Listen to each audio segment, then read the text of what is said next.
Nagdalamhati ngayon sina Idol Raffy Tulfo at pati na rin ang ibang mga taga-senado. Maging ang nagtatrabaho mismo sa batas ay talagang napasaya na nagdadalamhati.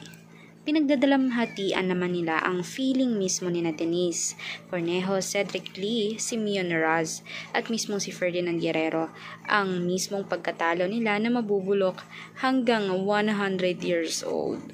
40 years ang minimum nilang pagkakasala na makukulong sila. Pero gayon pa rin ay matanda na sila nun. Tila parang ngayon pa lang ay parang wala nang makabubuluhang bagay na magagawa sila sa loob ng kulungan. Sila na mismo ang umamin at talagang nagpapaawa sa media na sana ay iatras ni Bong dahil tanging si Bong lamang ang makapagpalaya sa kanila. Ngunit matalino si Bong. Minsan na nila si Bong na talagang pinahiya sa masa. Tinaguri ang rapist ng buong mundo, ng industriya, pero gayon pa man walang ginawang masamang balik si Bong sa kanila. Pero nanalo si Bong dahil lumabas at lumantad ang totoong may sala at ang buong katotohanan. Ang ebidensya sa korte, yun talaga ang pinagbabasihan.